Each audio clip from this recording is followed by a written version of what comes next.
Hello guys, কেমন আছেন? আজকে একটা আপনাদের পছন্দের একটা জিনিস নিয়ে আসলাম, সেটা হচ্ছে বাঁশ। বাঁশ আসলে আজকে ভিডিওটি অন্যরকম হোক, ঠিক আছে? বাঁশ পছন্দ করেন না এমন মানুষ খুব কম আছে, কারণ সারা জীবনে একবার না একবার হলেও আমরা বাঁশ খাইছি নি, বুঝছেন?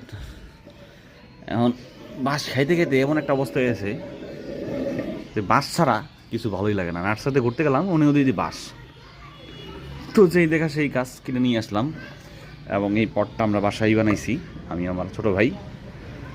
অনেক কষ্ট হয়েছে বানাইতে, কিন্তু নিচের দিকটা সুন্দর হলেও উপরের দিকটা আমার এত সুন্দর হয় নাই। এবং এটা হচ্ছে আমার ছোট গার্ডেন, এটা হচ্ছে আমার বেলি ফুল গাছ। আর এই গাছটার নাম মনে নাই। এগুলো হচ্ছে আমার রঙন, বিভিন্ন ভ্যারাইটির কালারের। ওইখানে একটা বাগান বিলাস আছে, ওইখানে একটা কালার আছে বাগান বিলাস। আর ওই দিকটা আমি লাগাইছি দুইটা বাগান বিলাস, সেটা হচ্ছে ডিফারেন্ট কালার।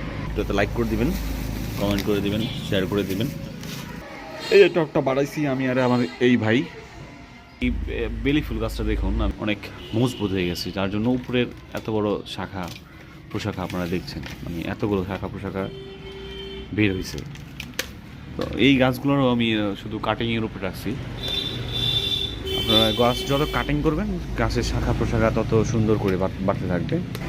গাছটা বেড করে দিছে দুই সাইড থেকে, হাফ ইঞ্চি করে মাটি ফেলাই দাও চারদিক থেকে, আর নিচ থেকে বিচি ইয়া আনা।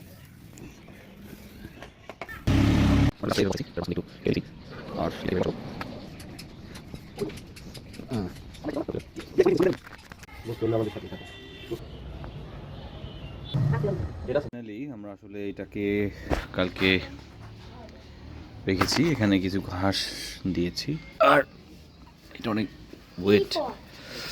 এখানে একটা মিনি জঙ্গলের মতো করে এখানে ক্রিয়েট করছি। এটা যখন আসলে সবুজ হবে তখন এটার সৌন্দর্য আরও বৃদ্ধি পাবে। শুকিয়ে গেছে 2-3 দিন ঘরে রাখার কারণে, আই থিঙ্ক ভালোই হবে। দেখেন, আজকের ভিডিও তাহলে এখানেই শেষ করছি। ভালো থাকবেন আর আমার চ্যানেলের পাশে থাকবেন। ধন্যবাদ।